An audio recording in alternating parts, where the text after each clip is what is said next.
Bonjour, dans cette vidéo, je vais vous parler de la conjonction de Mars et de la Lune noire, d'autant qu'ils sont en conjonction également au nœud sud. Et voilà,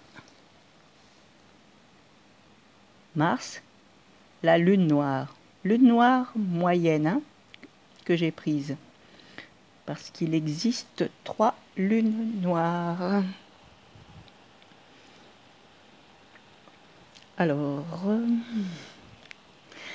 cette lune noire, elle est le deuxième foyer de la Lune. Le premier étant la Terre. Voilà, ça c'est quelque chose qu'il faut bien comprendre.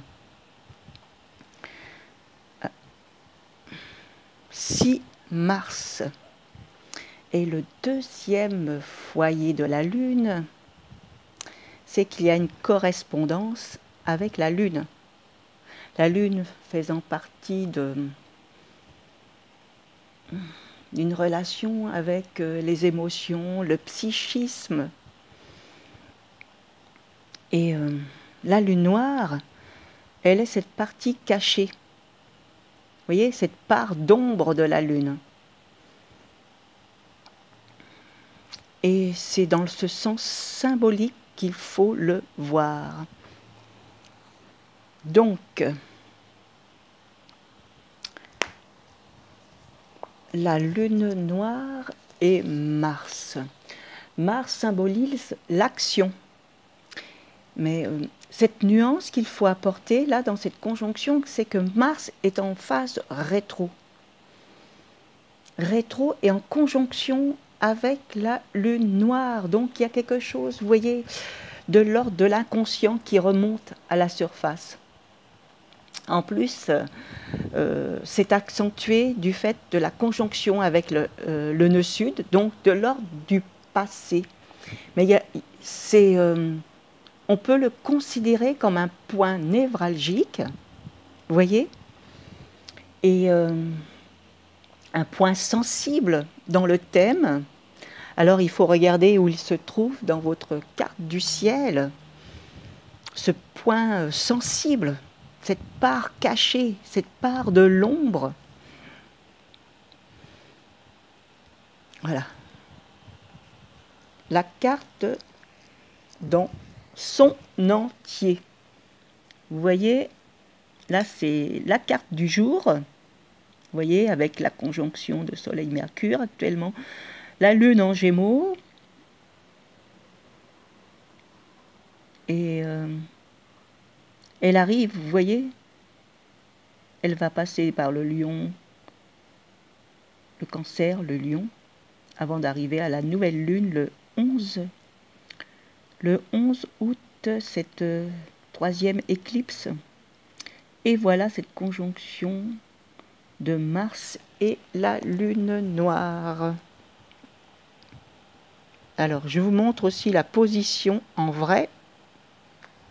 Vous allez voir le décalage avec cette position de la Lune noire vraie. Alors, il y a ceux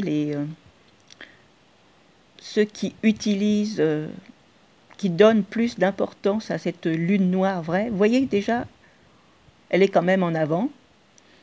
Mais moi, je vois cette Lune noire vraie comme un éclaireur, parce qu'elle va revenir justement sur Mars, parce qu'elle est rétrograde, la Lune noire vraie. Et il y a aussi la Lune noire corrigée, mais bon, il y a certaines cartes qui l'indiquent, mais sur AstroThème, voilà, on peut avoir accès à ces deux lunes noires, mais vous voyez, pas ensemble. Soit, voilà, il faut, soit on choisit la Lune noire vraie ou la Lune noire moyenne, et on peut pas, voilà, on peut pas les voir ensemble. Il y a certaines cartes qu'on peut justement paramétrer et avoir les 3 positions. Et la Lune noire corrigée ne s'éloigne pas, voilà, beaucoup moins que la Lune noire vraie de la Lune noire moyenne. Donc moi je vois la Lune noire vraie comme un éclaireur, vous voyez, avec ses jumelles. Oui, elle regarde au loin, voilà, ce qui peut arriver, ou voilà, elle a une prise de conscience dans le phénomène de ce processus de lune noire.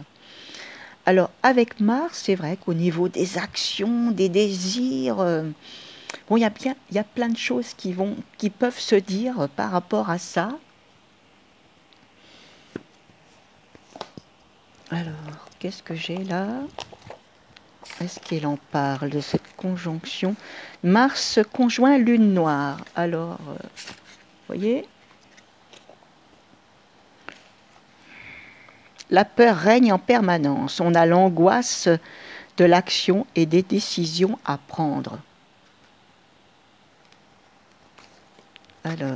Alors en plus, ce qui est bien, elle décrit dans les 12 signes, et lorsque j'arrive dans le signe du Verseau, bah, il n'y a rien. Ça a été oublié. Et très souvent dans les livres comme ça, il suffit de rechercher une information vraiment voilà, sur le moment, et puis bon, ben, elle a été manquée du livre. C'est un peu dommage.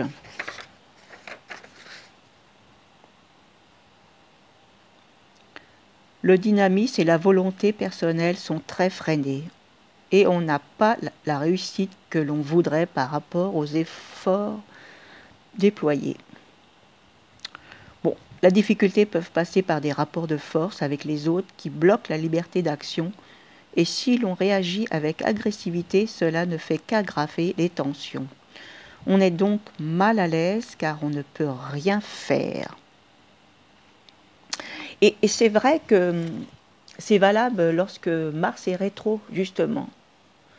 Le fait de devenir agressif, de vouloir forcer les choses, eh ben, on accentue sur ce point de karmique, vous voyez, et on est vite rappelé à l'ordre.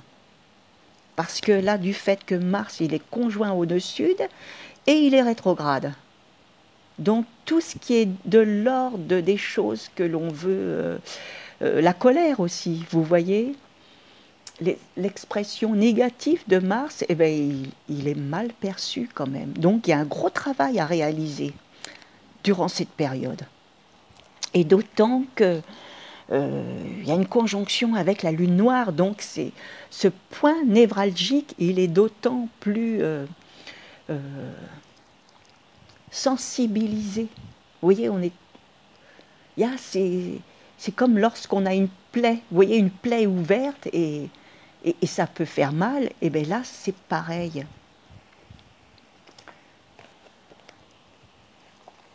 Ce que j'ai relevé dans ce livre de Hadès, vous voyez, c'est le seul livre où il parle de la lune noire. Qu'est-ce que j'avais vu? Alors, avec Mars, karma vécu par l'action, un combat, une lutte, possibilité de sublimation, de conversion. Alors, il parle aussi de la Sakti, représente l'énergie créatrice d'une divinité personnifiée comme la compagne et l'épouse de Dieu. En astrologie, la Lune, dans ses aspects au Soleil, symbolise cette énergie. C'est l'accord de la création. Alors, étant donné que justement la Lune noire est le deuxième foyer de la Lune, ben, il faut toujours avoir, voilà, c'est la part d'ombre de la Lune. Donc, lorsque l'on étudie la Lune, ben, c'est important de voir où se trouve la Lune noire dans le thème. Vous voyez, parce que c'est son second foyer. C'est sa part cachée.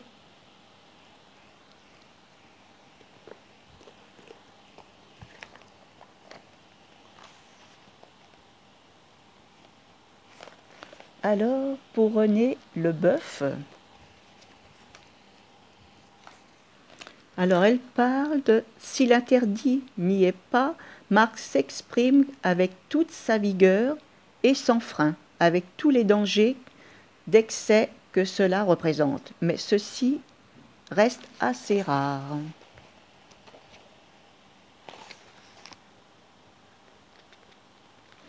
On aura fréquemment une difficulté majeure avec l'énergie de Mars, perçue comme un potentiel de violence ou de pulsion non contrôlée. On se coupe de lui tout entier.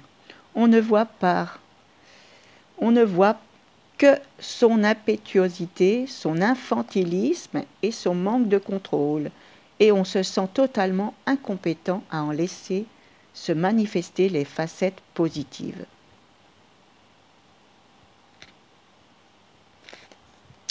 La puissance d'action ainsi compromise se retrouve souvent idéalisée, projetée sur quelqu'un d'autre, par qui on sera fasciné et sur qui on s'appuiera, souvent par une relation de domination. Avec cette conjonction, on est en face à la peur qu'inspire Mars. On a peur d'en ressentir son potentiel. À l'intérieur de soi, l'énergie handicapée ou frustrée constamment amène l'interrogation. Il faut donc, avec le temps, regarder de plus près ce qui s'y passe et apprendre à réintégrer intelligemment l'énergie martienne. Je ne sais pas si ça vous parle, mais c'est vrai que c'est cette conjonction, bon, on peut la voir aussi sur le plan collectif, au niveau des actions qui sont menées et le regard projeté par rapport à ces actions. Mais moi, je dirais qu'il y a une dette quand même. Hein, voyez, parce qu'il y a une fragilité avec cette double conjonction. Hein, parce que Mars conjoint au nœud sud, la lune noire...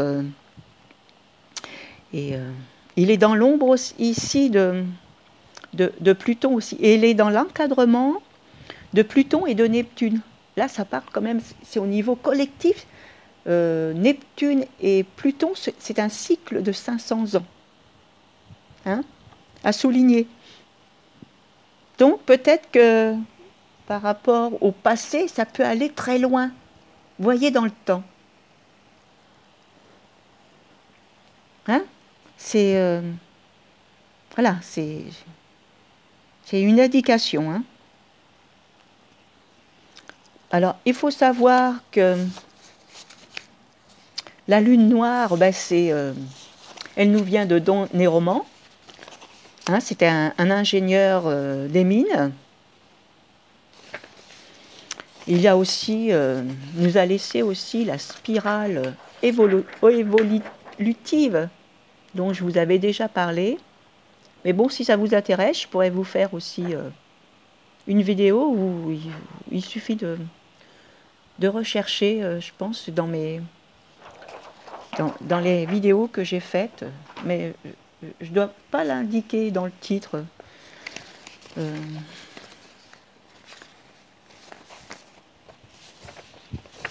Voilà, Don Néroman, le pionnier de la lune noire qui aurait été inventé dans les années 30. Hein, et il en parle dans son livre, le traité rationnel de l'astrologie, un truc comme ça.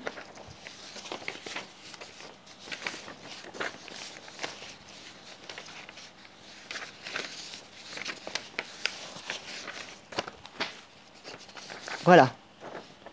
Traité d'astrologie rationnelle.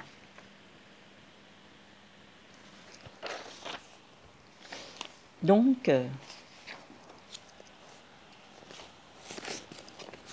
voilà. Et justement, il est dit, il ne faudrait pas voir dans ce nom de lune noire autre chose qu'une expression symbolique qui désigne en somme un mode d'action caché de la lune. Vous voyez, voilà, Don Néroman était quand même un esprit scientifique et voilà, Et ça, c'est à souligner quand même, hein. Mais c'est vrai que tout ce qui est noir, dans la symbolique, il y a quelque chose de caché quand même, hein.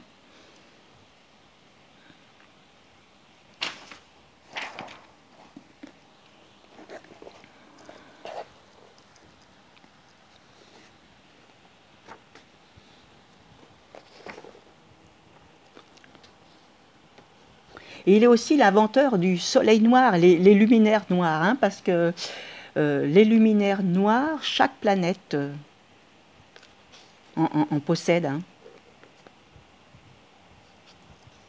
Comme il y a, bon, il y a le soleil, soleil noir, lune, lune noire, Mercure, Mercure noir, Vénus, Vénus noire, Mars, Mars noir, et c'est peut être intéressant de connaître leur position, hein.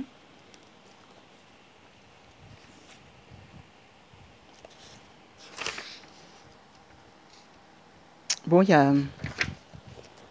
y a aussi Joël de Gravelaine et Jacqueline Aimé dans un livre sur l'astrologie aussi qui en parle de cette lune noire. Mais bon, c'est vrai que à cette époque, bon, il y avait, on abordait d'une certaine façon la lune noire, hein, qu'on ne l'aborde pas aujourd'hui. Voilà, avec le recul, bon, il y a une certaine évolution, une certaine approche de la lune noire. Bon, oui, voilà, on la rattache aussi à Lilith. Mais bon, Lilith aussi, c'est un astéroïde, hein. J'en ai parlé dans mon blog, l'astéroïde Lilith. Alors, je sais plus son code, mais voir dans ma rubrique Lune Noire, hein, j'ai écrit une trentaine d'articles sur la Lune Noire et je parle aussi de Priap, de la licorne, de plein de choses comme ça. À faire une recherche sur mon blog.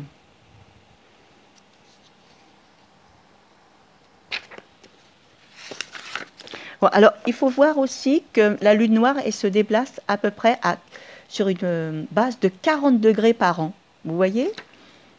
Donc, un signe ne fait que 30 degrés. Donc, voilà, ça correspond à la valeur de 4 décans. Chaque décan faisant 10 degrés. Donc, ça donne une idée à peu près du déplacement de la lune noire.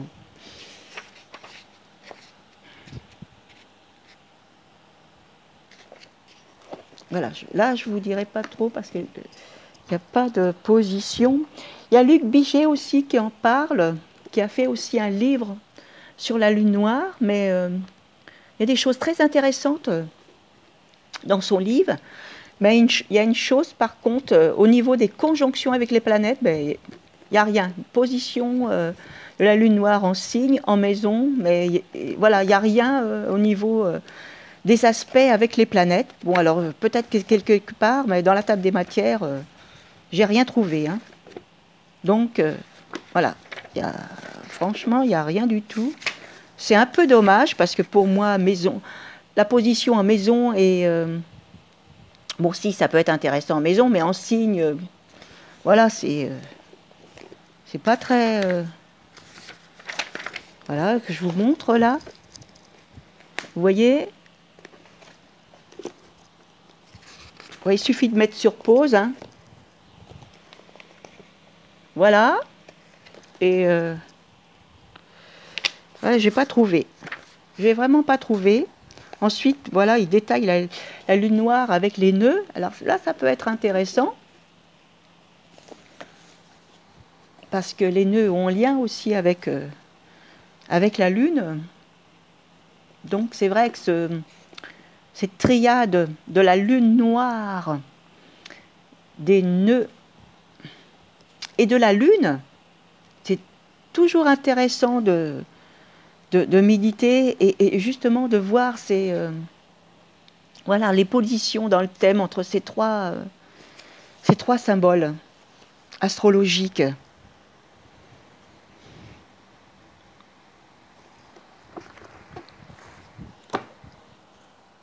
Alors là, j'ai vu... Alors, ce qui est intéressant, il y a Didier Colin qui en parle dans son livre. Vous voyez, c'est normalement un livre, vous voyez, assez ludique. Vous voyez, une approche basique de l'astrologie. Et bien, il y a une partie avec la lune noire. Qui a peur de la lune noire? La lune noire dans le thème natal, la prise de conscience, une soupape de sécurité, l'exorciste du zodiaque, le vide ou le trop-plein. Vous voyez, ça porte des réflexions complètement différentes qu'on pourrait trouver dans d'autres livres. La lune noire dans la lunette de l'astrologue, la lune noire dans la lunette de l'astronome. En résumé, la position de la lune noire offre une lecture des rouages complexes, souvent cachés de la personnalité. Elle symbolise des forces inconscientes qui contraignent l'individu à une prise de conscience engendrant fatalement une ou plusieurs remises en question. Véritable exorciste du zodiaque, elle agit telle une soupape de sécurité, interdisant à l'individu de se mentir à lui-même ou de mettre son âme en péril, en le libérant parfois, malgré lui, de tout ce qui serait susceptible d'entraver son évolution ou de nuire à l'éveil de sa conscience. Eh bien, vous voyez, ça quand même apporte une nouvelle approche de la lune noire. Hein. Et vous voyez, on peut trouver